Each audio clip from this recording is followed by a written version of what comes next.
Boa noite, irmãos. Paz do Senhor. Bem, vamos orar para nós começarmos esta aula. Em nome de Jesus. Se quiser ficar sentadinho, pode ficar, né? Eu sei que está cansado, então fica sentadinho.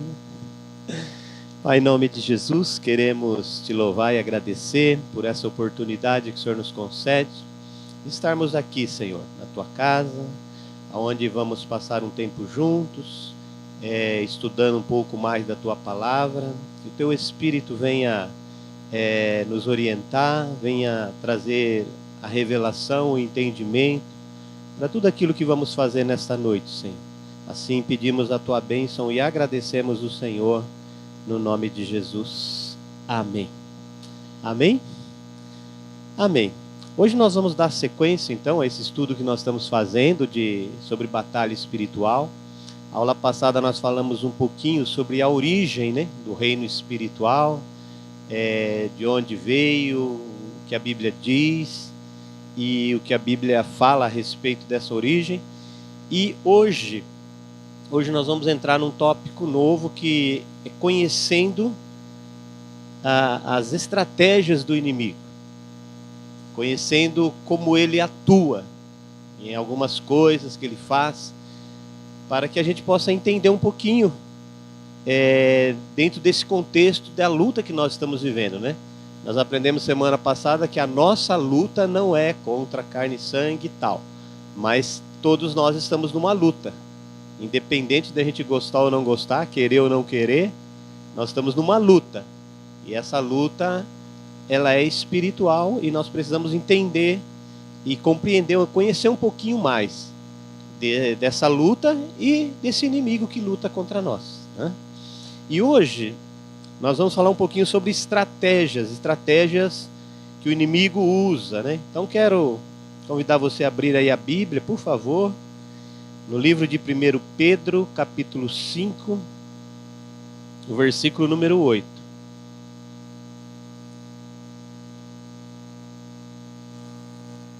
1 Pedro 5, 8.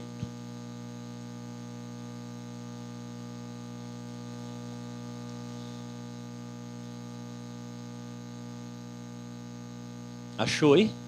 1 Pedro 5, 8.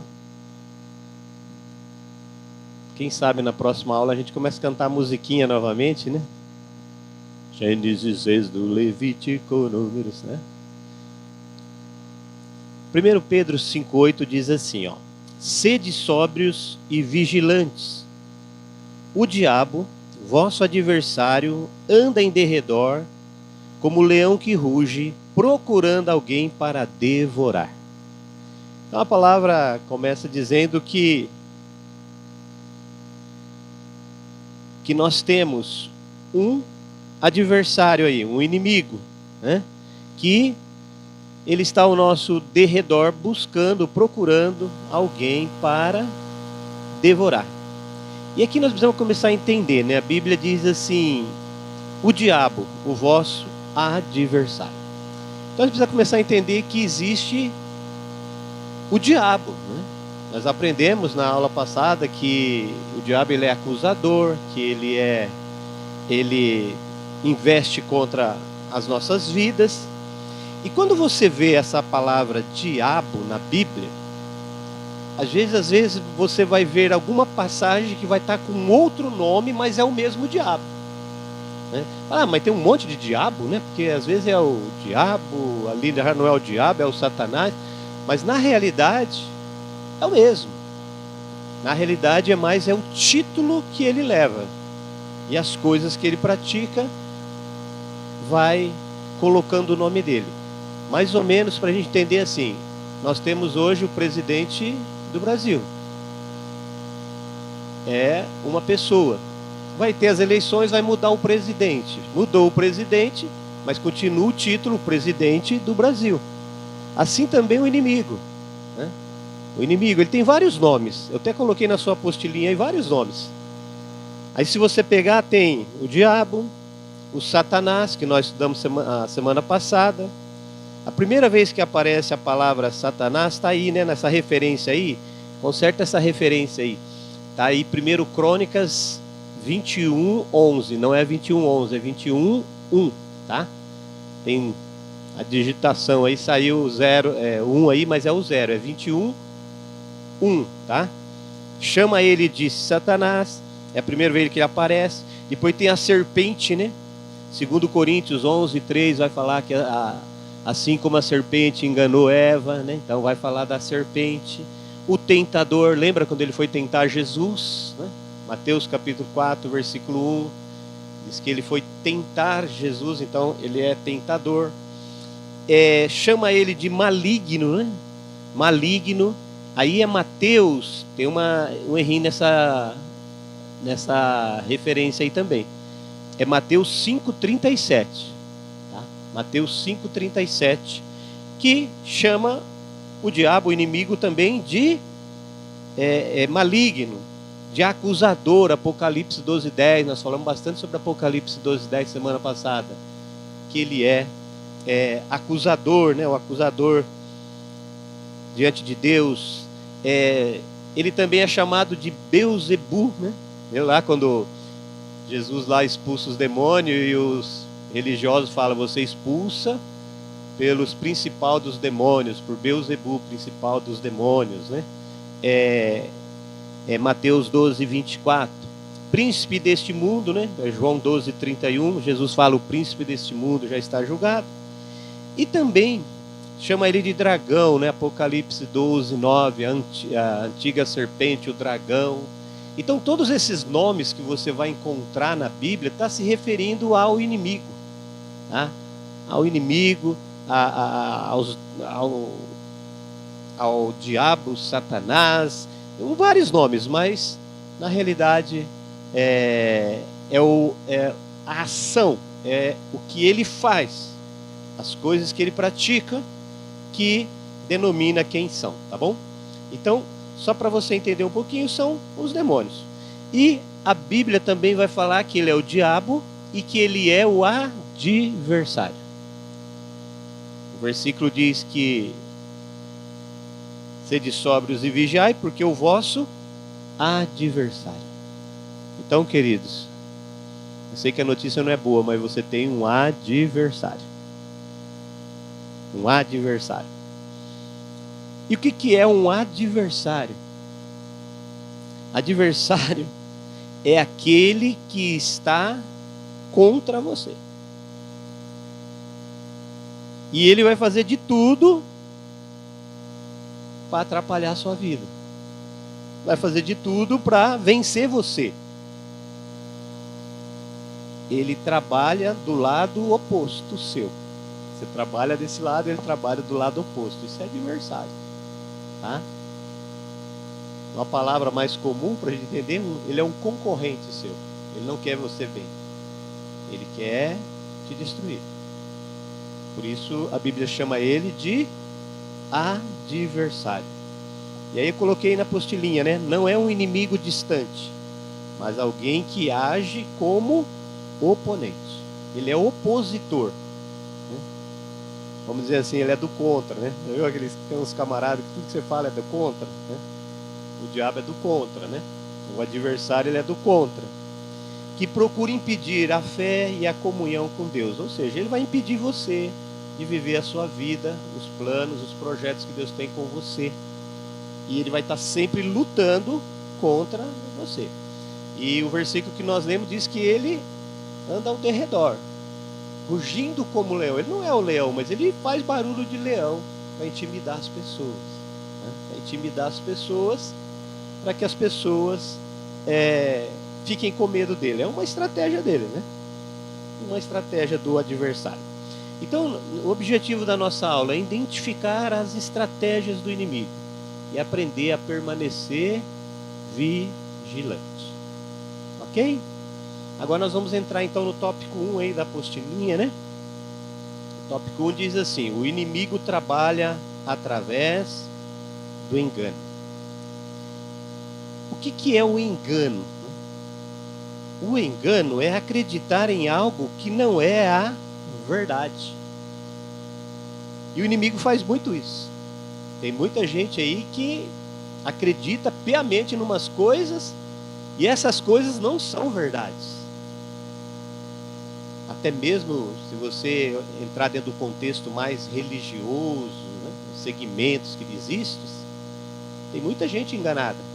Tem muita gente no engano. Por quê? Porque acredita que aquelas coisas que fazem naqueles determinados lugares é verdadeiro. E eles acreditam. Fala, mas por que você vai? Não, eu acredito, isso é verdade. Mas na realidade é uma estratégia do inimigo, porque é um engano. E o diabo, o inimigo, ele é esperto em enganar as pessoas. Por isso que nós temos que estudar. Por isso temos que aprender sobre as estratégias do inimigo, para que a gente não caia no engano, tá bom? E engano é acreditar em algo que não é verdadeiro. Lembra lá o que ele fez no jardim do Éden lá com a Eva e o Adão? Vamos ver isso rapidinho. Gênesis capítulo 3.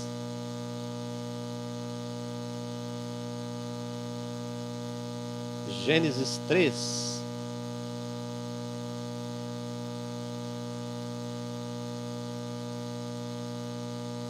O versículo 1 ao 6 diz assim, ó: mas a serpente, lembra lá do nome do diabo? A serpente, mais sagaz que todos os animais selváticos que o Senhor Deus tinha feito, disse à mulher: é assim que Deus diz: não comereis de toda a árvore do jardim? Respondeu-lhe a mulher: do fruto das árvores do jardim podemos comer, mas do fruto da árvore que está no meio do jardim, disse Deus: dele não comereis, nem tocareis nele, para que não morrais. Então a serpente disse à mulher: é certo que não morrereis, porque Deus sabe que no dia em que dele comerdes, se vos abrirão os olhos, e como Deus sereis conhecedores do bem e do mal. Vendo a mulher que a árvore era boa para comer, agradável aos olhos, e árvore desejável para dar entendimento, tomou-lhe do fruto e comeu, e deu também ao seu marido, e ele comeu. Aqui a serpente vai lançar coisa na mente de Eva, e ela vai trabalhar no engano. Ela vai dizer assim, o versículo 4, olha a astúcia desse negócio. Versículo 4: então a serpente disse à mulher: é certo que não morrereis. Mas qual que é a verdade? A verdade é certo que morrereis, não é? Deus disse que no dia que eles comessem, eles iam morrer. Eu acho que tem até uma deixa aqui do diabo, porque ela disse assim: olha, do fruto nós podemos comer, mas da árvore, que de todas as árvores podemos comer, mas da árvore do conhecimento do bem e do mal, não. E ela vai usar no versículo 3, ela vai dar uma dica para o inimigo, né? Mas do fruto da árvore que está no meio do jardim, disse Deus: dele não comereis. E ela vai acrescentar um negocinho aí, ó: nem tocareis nele. Quando ela diz nem tocareis nele, o diabo fala: ela não está certa da verdade. E aqui é um toque interessante, irmãos, porque quando não estamos firmados na verdade, alguns toques, algumas lançadas de algumas coisas que não é verdadeira, acaba caindo no coração. Acaba caindo no coração. Uma vez eu vi conversando com uma pessoa, faz tempo já isso.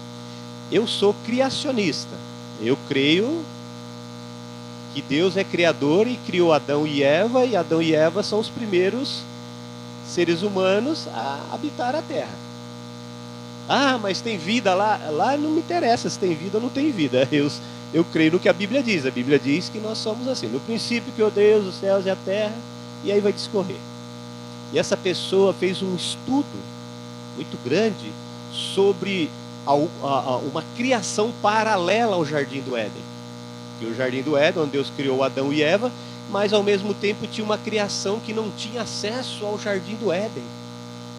E entrou tanto na cabeça dessa pessoa que essa pessoa acreditava nesse negócio. E começou e veio conversar, e nós conversando.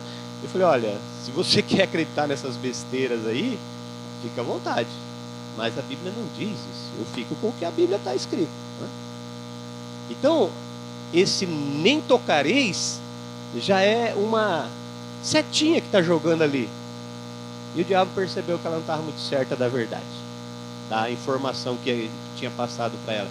Porque ela podia tocar, podia dar uns tapinhas, né? Ah, um fruto aqui, vamos brincar de bola com esse fruto aqui. Não é problema. Não podia comer, né? Não podia comer. E olha a astúcia do diabo. O diabo diz assim: é certo que não morrereis. Quem disse que ia morrer? Deus. Será que o diabo sabia que se eles comessem ele ia morrer? O que você acha? Sabia? Sabia ou não sabia? Sabia, né? Mas ele falou: é certo que não morrereis. Porque o diabo trabalha assim, trabalha no engano. Ele pega a verdade, né, e distorce essa verdade. É levar a pessoa a acreditar naquilo que não é verdade. Eva acreditou nele. Eva tão acreditou, e a Bíblia dá a resposta que ela acreditou na palavra dele, que ela comeu. Porque se ela tivesse acreditando na palavra de Deus, ela não comeria. Porque ela falou: se eu comer, eu vou morrer. Mas o diabo falou: não, certamente você não vai morrer. Então ela acreditou na palavra dele. Acreditou em algo que não era a verdade. Espírito de engano. Espírito de engano. Enganando Eva, né? E aí no ponto seguinte tem aí, né, o João 8,44, o famoso João 8,44, né? Vamos ver o que diz João 8,44. João 8,44.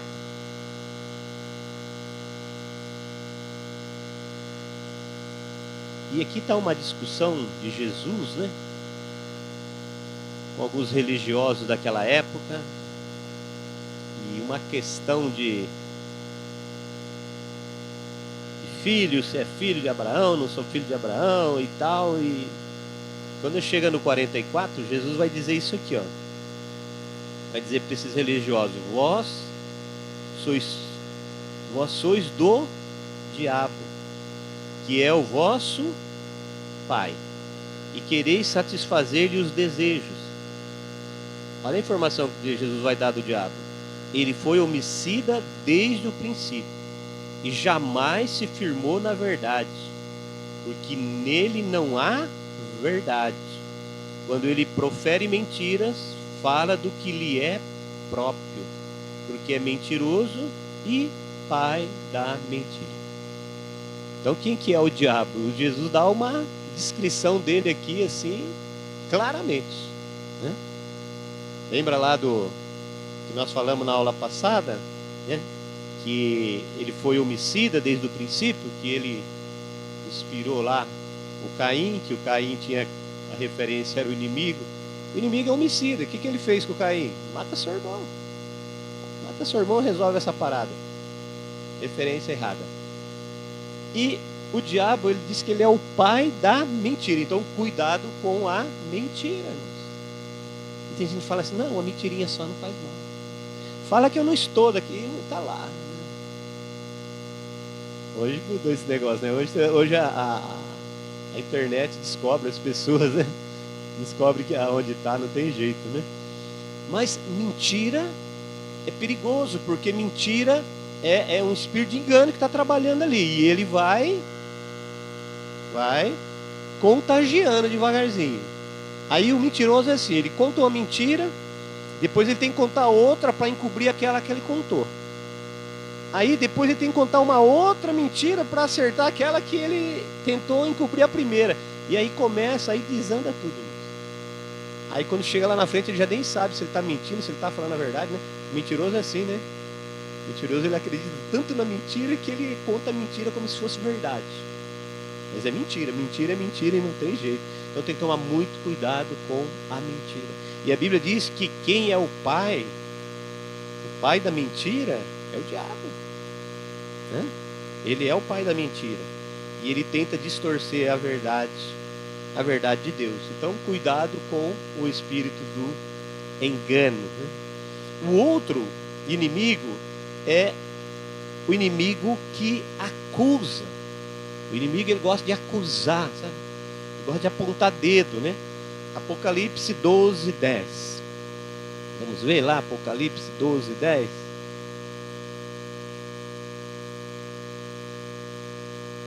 Se tiver alguma questão aí, queridos, se quiser colocar alguma coisa, né? Eu vou falando aqui, de repente você quer falar alguma coisa aí, fica à vontade também, tá? A gente para aqui, conversa, vamos resolver. A nossa ideia é dar uma abertura de entendimento, mas também vamos conversar sobre o assunto, tá bom? Se tiver alguma questão aí, a gente conversa.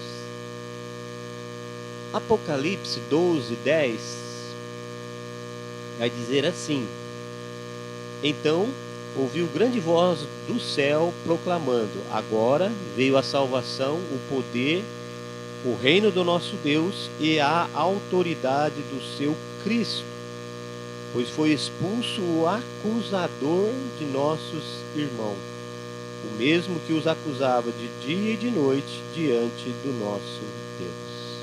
Então a Bíblia diz que o inimigo, ele é acusador. Ele tenta manter as pessoas presas à culpa e condenação. Ele joga essas coisas para acusar as pessoas. E ele trabalha, uma das características dele, uma das estratégias dele é a acusação. Acusador, aquele que aponta a culpa. A pessoa já deixou aquilo para trás, já esqueceu, já perdoou, já liberou perdão, mas o diabo está sempre trazendo à tona. Lembra daquele dia? Lembra daquele ponto? Deus já não lembra. Nós já não lembramos mais, mas o diabo, ele... Por quê? Ele quer prender as pessoas ao passado. Não quer que as pessoas vivam o presente. E, geralmente, né, ou quase uma boa parte de nós, que nos convertemos, temos o nosso passado. Mas a Bíblia diz que o nosso passado, a Bíblia diz que Deus lançou ele nas profundezas do mar. E colocou lá uma plaquinha lá, proibido pescar. Então, não é para a gente ficar lá pescando o passado. Já está lá. Mas o diabo, ele é esperto. Ele é acusador. Ele gosta de buscar o passado, né? Ficar lembrando o erro das pessoas, né? Isso é uma estratégia do inimigo, de acusador, né? E fica trazendo sempre os erros, o passado, sempre trazendo à tona esses pontos na vida das pessoas. Porque ele é acusador. E quem não deixa o passado não consegue viver o presente, queridos. Infelizmente, quem fica preso ao passado esquece de viver o hoje, o presente. Por quê? Porque está preso lá, está amarrado lá, né? Foi o que o apóstolo Paulo disse, né? Filipenses, capítulo... Qual que é o capítulo lá? Eu não lembro direito. Capítulo acho que 3. Vamos dar uma olhadinha. Filipenses 3. Deixa eu ver se é isso mesmo. Isso aí não está na apostila.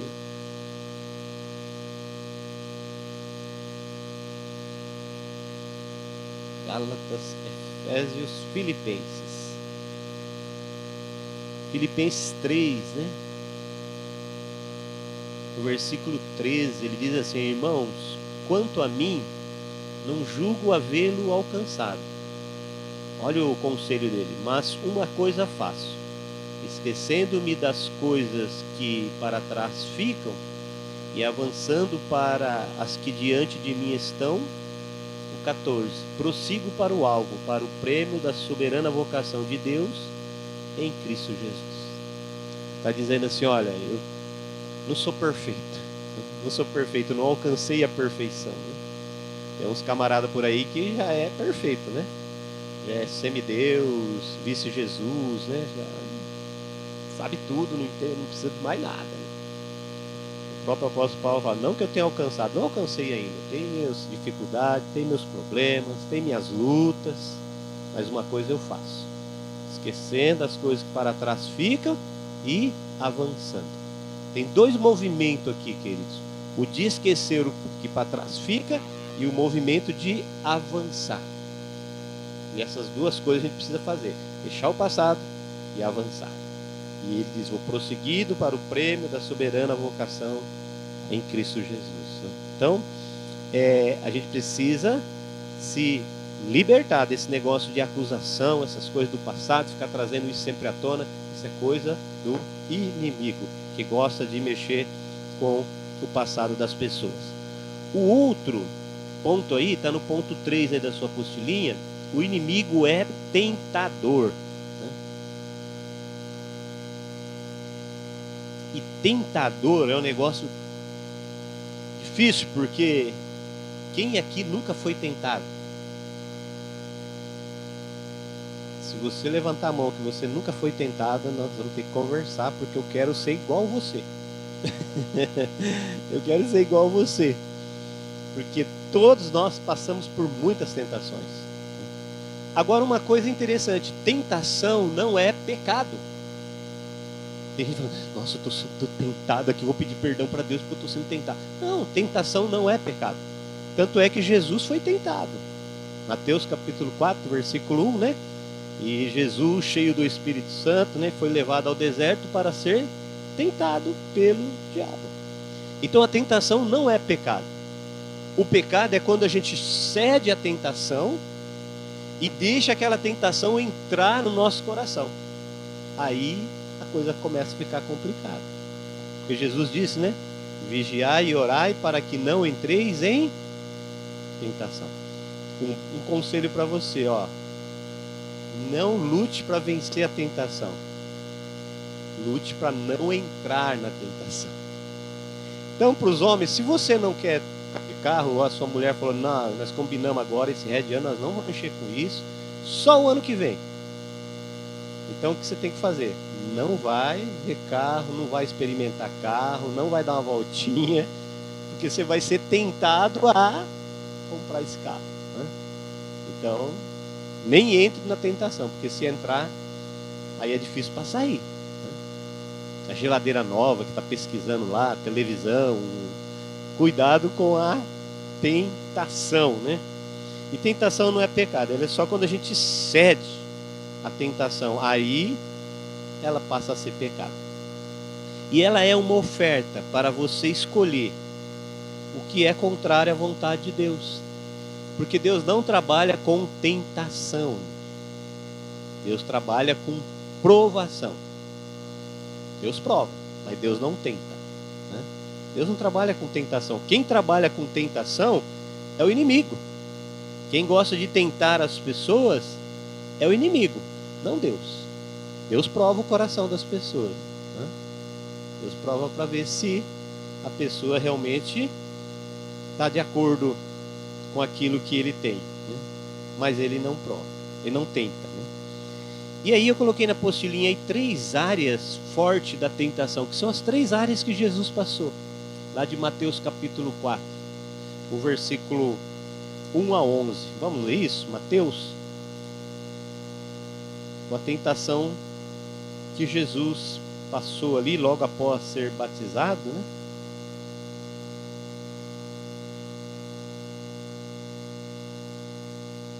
Mateus capítulo 4.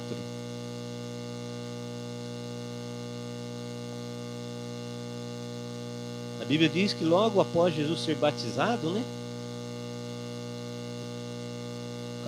O versículo 1 vai dizer assim: a seguir, né? Então, a seguir, após o batismo, foi Jesus levado pelo Espírito ao deserto para ser tentado pelo diabo. E depois de jejuar 40 dias e 40 noites, teve fome. Então o tentador, aproximando-se, lhe disse: se és filho de Deus, manda que essas pedras se transformem em pães. Jesus, porém, respondeu: está escrito, não só de pão viverá o homem, mas de toda palavra que procede da boca de Deus. Então o diabo o levou à cidade santa, colocou sobre o pináculo do templo e lhe disse: se és filho de Deus, atira-te abaixo, porque está escrito: aos seus anjos ordenará a teu respeito que te guardem. Eles te susterão nas suas mãos, para não tropeçares em alguma pedra. Respondeu-lhe Jesus: também está escrito: não tentarás o Senhor teu Deus. Levou ainda o diabo a um monte muito alto, mostrou-lhe todos os reinos do mundo e a glória deles. E lhe disse: tudo isso te darei, se prostrado me adorares. Então Jesus lhe ordenou: retira-te, Satanás, porque está escrito: ao Senhor teu Deus adorarás e só a ele darás culto. Com isso o diabo o deixou, e eis que vieram anjos e o serviram. Aqui é a tentação de Jesus, né? Quando Jesus foi levado pelo Espírito ao deserto para ser tentado. E a Bíblia diz que depois de Jesus jejuar 40 dias e 40 noites, Jesus teve fome. O que o diabo chega oferecendo? Se tu és os filhos de Deus, transforme essas pedras em pães. O diabo, ele tenta muitas pessoas nos momentos das necessidades. Quando as pessoas estão enfrentando algum problema, enfrentando alguma dificuldade, está passando alguma situação, esse é o momento de vigiar mais, porque ele vai vir com a receita. Ele vai vir com a receitinha, sabe? Faz assim, né? Vai lá, pega ali, troca aqui, sabe? Deixa de fazer isso esse mês, dá um calote aí, faz aqui, resolve lá. Nas necessidades, o inimigo, ele vem tentando as pessoas para fazer as coisas que ele quer, né? Depois ele trabalhou também aí depois do pão. A Bíblia diz que ele levou ele a um pináculo do templo e falou: lança-te aqui abaixo. Você não é o filho de Deus? Não vai acontecer nada com você, cara. Você é o bom, você é o filho de Deus, você é o cara, meu. Né? Enchendo o coração de Jesus de orgulho, de reconhecimento, provar quem ele era. Sabe? Você é o filho de Deus, não é? Lança daqui abaixo, não vai te acontecer nada, porque vai dar ordem aos teus anjos, os anjos vão te socorrer, vai te pegar, sabe? E Jesus falou: não tentarás o Senhor teu Deus.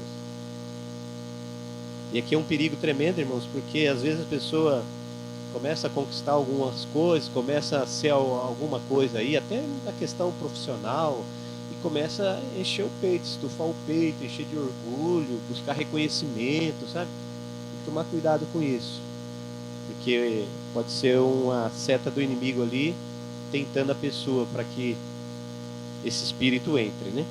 E depois ele também trabalhou com Jesus os reinos, nas glórias, né? Olha, tudo isso aqui eu vou te dar, né? Se prostrado me adorares, né? E Jesus falou: olha, nós só vamos prestar culto a Deus, a mais ninguém.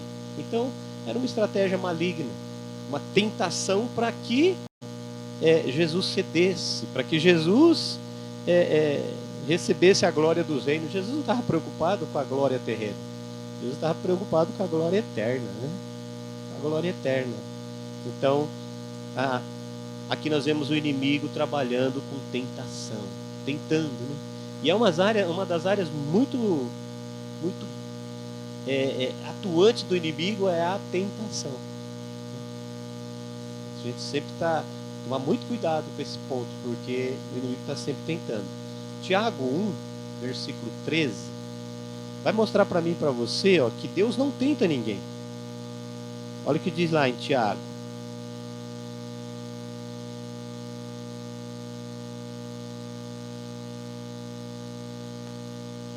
Tiago 1, 13.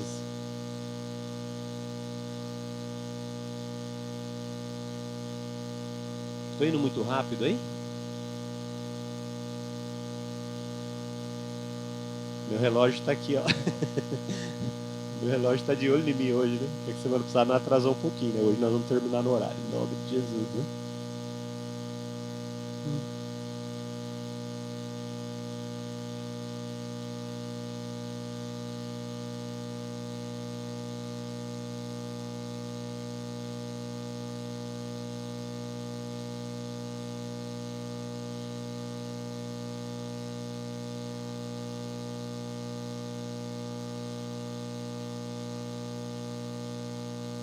Ele não é criativo, né? São as mesmas estratégias, né? Tiago 1,13 diz assim, ó: ninguém a ser tentado diga, sou tentado por Deus. Então, quando você for ser tentado, fala, Deus está me tentando. Não, Deus não está te tentando, tá bom? Porque Deus não pode ser tentado pelo mal e Ele mesmo a ninguém tenta. Então, tentação não é coisa de Deus, tentação é coisa do inimigo. Você vai tentado fazer uma coisa, peraí, quem está me incentivando? Às vezes é a sua própria alma, um desejo ardente da alma, um desejo forte que você tem, mas fique esperto, porque nesse momento pode ter um dedinho ali do carcará, né? Do safado ali, né? Então, fique esperto, né? Porque ele não tenta, né? Ele não tem, Deus não tenta ninguém. Oh Deus, eu estou sendo tentado aqui, então que o Senhor me ajude nessa tentação, porque eu quero essa tentação para mim. Deus fala, peraí, eu não estou tentando você não, né? O que Deus faz é prova. Lembra de Gênesis 22:1? Que Deus chamou Abraão e a Bíblia diz que Deus provou Abraão. Olha lá, Gênesis 22:1.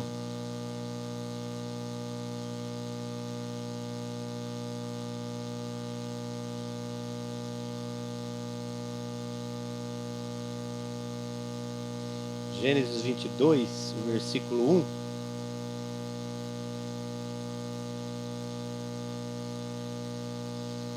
Depois destas coisas, pôs Deus a Abraão a prova. E lhe disse. Deus provou o Abraão, porque Deus não trabalha com tentação, Deus trabalha com provação. E quando Deus provou Abraão, gente, quando Deus provou o Abraão ali e pediu para ele entregar o Isaac, Deus não estava pensando no Isaac, Deus estava pensando no Abraão. O Isaac, quem deu o Isaac para o Abraão foi Deus. O Isaac era já de Deus. Deus estava preocupado com o Abraão. Deixa eu ver o quanto esse homem me ama mesmo. O quanto esse homem está disposto a me obedecer. Essa era a aprovação de Abraão, né? E às vezes a gente fala, né? A gente precisa entregar o nosso Isaac para Deus. Entregue o seu Isaac para Deus, né? Mas fala, eu vou entregar meu Isaac para Deus. Deus não está querendo o seu Isaac, Deus está querendo você. Deus está querendo você. Deus quer você. Hã? Tá bom? Deu para entender aí um pouquinho de tentação e provação?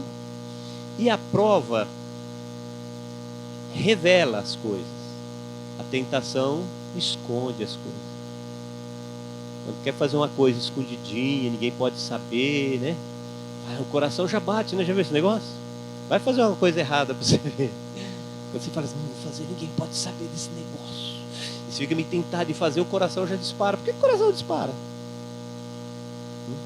Lembra na escola como que era a questão? Olha, se pedir para você fazer qualquer coisa e você não pode contar os seus pais, então não faça, porque é alguma coisa errada, né?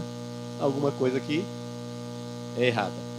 Então a tentação é isso. A tentação ela trabalha escondendo, camuflando. A aprovação de Deus revela. O que Deus fez? Revelou o coração de Abraão. Revelou o coração e se tornou o pai da fé, né?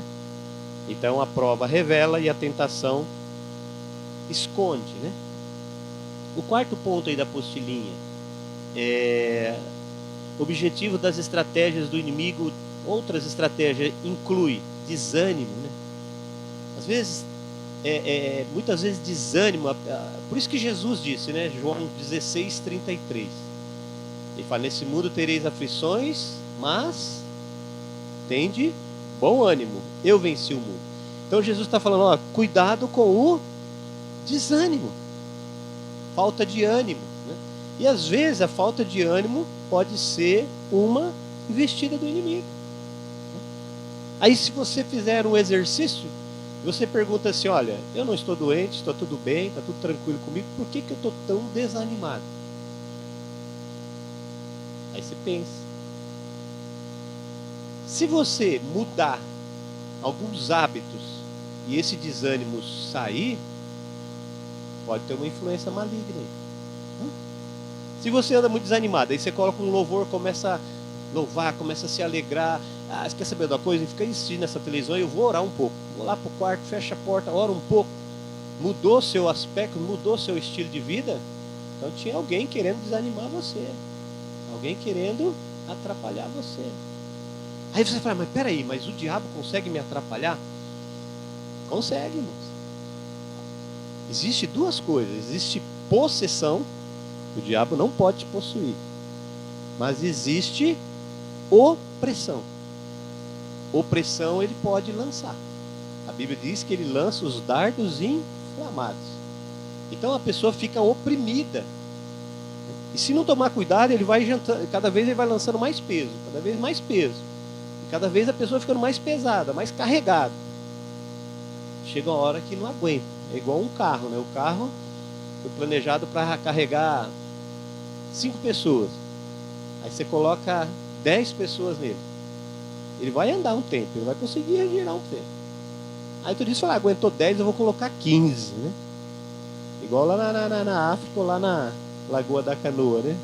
Na Kombi lá dos missionários lá, que andava em 30 na Kombi, né? Vai colocando peso. Chega uma hora que ele para, ele não aguenta, ele vai quebrar, né? Então, é assim espiritualmente também. O inimigo vai colocando peso, e a pessoa vai deixando, vai aceitando, e ele vai colocando, até a pessoa não aguentar. Então ele trabalha com desânimo, trabalha com medo, trabalha com divisão, confusão, né? Às vezes é umas confusão que é uns negócios malucos, gente. Mas que é isso? Que tanta confusão, né? Isso é coisa do diabo, né? E uma das estratégias do diabo é as pessoas não acreditarem que ele existe. Muitas pessoas acham que não tem nada a ver com o inimigo. Não tem nada a ver com o inimigo. Que é assim mesmo, que todo mundo veio aqui para sofrer, e que toda família tem uma ovelha negra, né? Não é esse negócio? Toda família tem uma ovelha negra. Quem falou? Que raio de ovelha negra é essa, né? E começa a colocar as coisas e achar que não tem nada a ver com o diabo. A Bíblia fala que ele é adversário. A Bíblia fala que ele luta contra nós, né? Então, muitas vezes uma das estratégias dele é isso. É as pessoas falar que não. Né? Que ele não existe, que isso é coisa da cabeça. E aí ele vai lá, faz a bagunça, e geralmente é assim, né? Vamos pegar um casal, para a gente exemplificar. O diabo lança umas coisas lá, distorce umas verdades, e aí aquele casal começa a ter umas brigas violentas. E aquelas brigas vão aumentando. Chega um ponto que começa a ter até umas agressões físicas. E o diabo vem e lança a seta dele. E aí a pessoa começa a brigar, começa a falar palavrão, começa a xingar, começa a falar alto. E aí o diabo fica do lado olhando, assistindo. Como ele fez com a Eva lá, lembra? Aí Deus veio falar com a Eva e com a Adão e falou, não fiz nada. Eu só falei, come do fruto lá. Eles comeu porque quis. Mesma coisa, querido. Se a hora que você estiver brigando, você parar e pensar assim, por que eu estou brigando? Peraí. Quem está me incentivando a brigar? Por que eu estou tão furioso? Você vai parar de brigar. Peraí. Então a hora que você for brigar, faz exercício aí. A hora que for brigar, ou casal ou solteiro, qualquer um. Primeiro você ora 15 minutos, aí depois você fala, agora vem cá, vamos brigar. Vamos brigar. Ora no quarto, eu vou no meu quarto orar e você vai lá no seu cantinho. Depois a gente vem aqui na sala e nós vamos ter uma briga boa, né? Vamos brigar uns 15 minutos, né? Mas vem preparado, porque eu vou estar preparado para te enfrentar. Vai ter briga, irmãos? Não vai ter briga, né? A não ser que a gente começar a cutucar de novo. Aí vai lá, peraí, mais 15 minutos de oração. Então, para vencer esse negócio, né? O diabo, ele sempre trabalha para afastar as pessoas do plano e do propósito de Deus. Então, quando as pessoas começam a se afastar das coisas de Deus, começam a esfriar com Deus, tem que ficar esperto que tem unha do cão aí. Você já viu a pergunta assim, você quer ir para o céu? Todo mundo vai falar. Hoje ainda tem uns loucos aí que falam, não existe céu, não existe inferno, né? Tem uns malucos aí. Mas no natural das pessoas, todo mundo quer ir para o céu. E muitas vezes as pessoas acham que o diabo ele vai tentar, mas peraí, eu não estou vendo o diabo aqui. Acha que ele vai chegar, né, com aquele tridente na mão, olhos vermelhos, né, chifrudão, arrastando aquela cauda, balançando, né? E acha que ele vai chegar desse jeito. Não, irmãos. A Bíblia diz que ele é astuto, ele vai chegar de mansinho, jogar uma coisinha ali. Foi mesmo assim que Deus disse? Isso é verdade? É assim mesmo que essas coisas são assim? Peraí, né? Não é bem assim, não, isso é coisa da alma, né? Manda lá pro psicólogo, né? Manda psicólogo, manda psiquiatra. E às vezes tem que ir pro psicólogo, às vezes tem que ir lá tomar um remedinho no psiquiatra, né? Não tem nada de errado com isso, irmãos. Mas antes de fazer isso, faz uma limpeza, sabe? Não, se tiver unha do cão aqui, eu vou pegar meu cortador de unha lá agora e vou cortar as unhas dele, né? Sabe quem que é o cortador de unha? Nem sei também. Você não sabe nem eu. Mas é Jesus, né? Chama Jesus aqui, ó. Pera aí, sai daqui em nome de Jesus. Não quero nada com você. Entendeu? O inimigo, ele já foi derrotado. Nós lemos isso, né? Colossenses 2, 14 e 15, diz que pegou o escrito de dívida que era contrário e rasgou esse escrito de dívida. E que lá na cruz, Jesus expôs eles publicamente. Então o inimigo é derrotado. Ele não tem poder contra a sua vida. Ele não tem autonomia para mexer com você. A não ser que a gente dê essa autonomia. Mas ele continua agindo. Tem gente que pensa, o diabo está preso. O diabo não está preso, irmãos. Ele vai ficar preso lá na frente. Lá no milênio ele vai ficar preso. Mas ele está agindo. Ele continua agindo.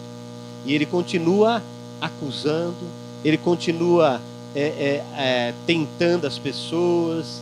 Ele continua tentando, jogando engano na vida das pessoas.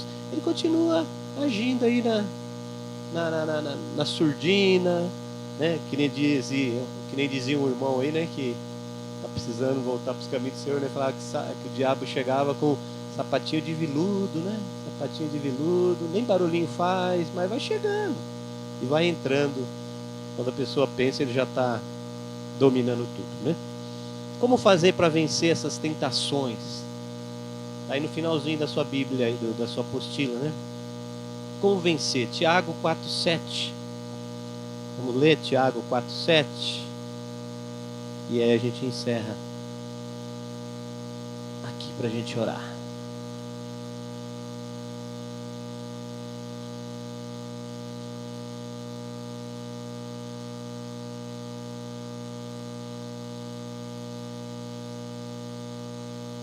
Tiago 4,7 diz assim: sujeitai-vos, portanto, a Deus, mas resisti ao diabo, e ele fugirá de vós. A Bíblia diz que nós temos que nos submeter a Deus. O que é submeter a Deus? Submeter a Deus é submeter a palavra, a verdade, né? Ficar com a verdade. Mas se eu ficar com a verdade vai dar problema. Melhor você ter problema com a verdade do que maquiar uma situação com engano, né? E depois aquilo vem à tona, né? Submeter-se a Deus, a palavra, resistir ao diabo, e a Bíblia diz que ele vai fugir. O problema é que muitas vezes as pessoas se submetem ao diabo e resistem a Deus. Resiste a Deus e submete à vontade do diabo. E aí o diabo ciranda na vida da pessoa. Resistir o diabo é lutar contra. É resistir. Ele vai querer entrar, você tem que falar que você não entra. Aí ele vai tentar entrar de novo. Fala, aqui você não entra. Ah, eu vou entrar aqui agora de qualquer jeito. Não, aqui você não vai entrar. É resistir, sabe? Resistir é não permitir, não deixar. Resistir, né? E às vezes a gente não resiste nem um sorvete, né? Eu não posso chupar sorvete, aí vem aquele sorvete. Aí você manda o sorvetão para dentro, né? A Bíblia diz que você tem que resistir o diabo, né? O sorvete você pode chupar, não tem problema, mas não sei o que vai acontecer com você aí, né? Tranquilo, né? A não ser que tiver algum problema que não pode chupar o sorvete, mas você tem que resistir. E resistir não é uma coisa tão simples, tão fácil, mas a Bíblia diz que você tem que resistir o diabo. Resistir o diabo é fazer força contra o diabo, é fazer força contrária. Se você percebe que tem alguma ação do diabo, você tem que começar a resistir. E falar, não, aqui não vai entrar, aqui na minha casa não. Na minha casa não aceito. Ah, mas é um pouquinho, deixa ele lá, tadinho, tá vendo? Aqui dali não tem problema. Não, aqui na minha casa não, em nome de Jesus. Resistir, irmãos. Resistir é fincar o pé, sabe? Fincar o pé e falar daqui eu não saio, daqui ninguém me tira. Daqui eu não movimento, eu permaneço. Resistir. E tem que resistir ao diabo. É o reino espiritual do mal que vem para atrapalhar a sua vida. Você tem que resistir.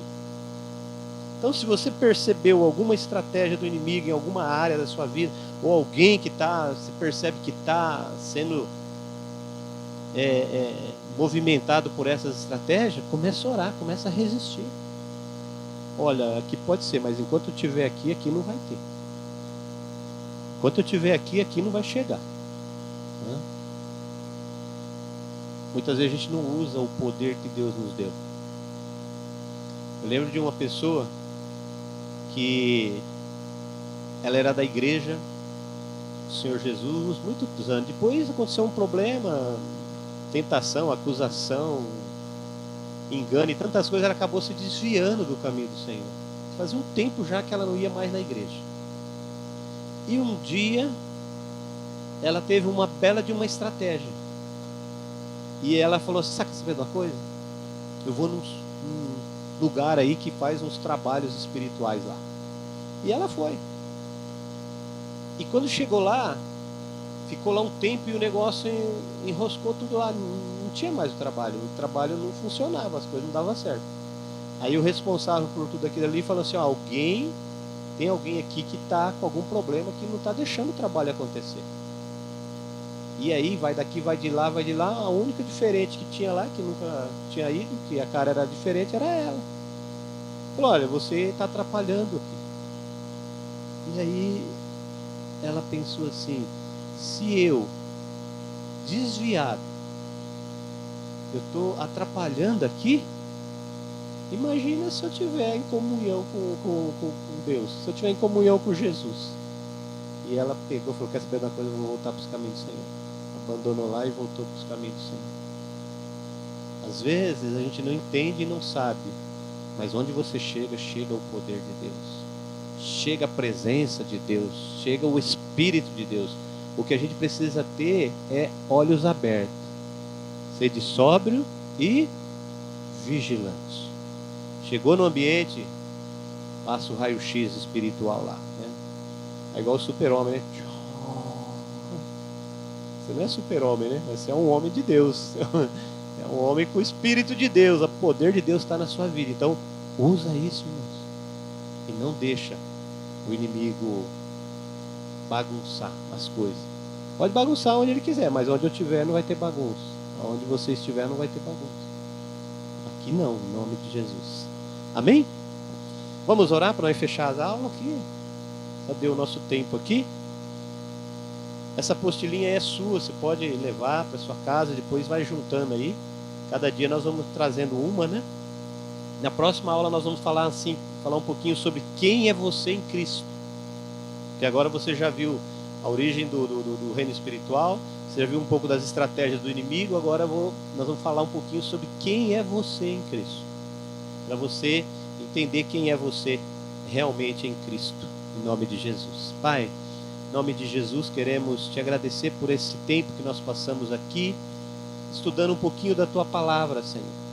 Ó Espírito de Deus, que o Senhor confirme, grave no coração tudo aquilo que veio do Senhor para nossas vidas e que o Senhor nos ajude a andar como sóbrios e como os vigilantes na face da terra, abrindo nossos olhos espirituais, nosso entendimento para as coisas espirituais, para que possamos viver todo o teu plano e todo o teu projeto conosco e com as pessoas que o Senhor tem colocado à nossa volta, Senhor. Assim eu oro, agradeço e abençoo cada um que pôde estar aqui conosco nessa noite, no nome de Jesus. Amém e amém. Amém? Amém.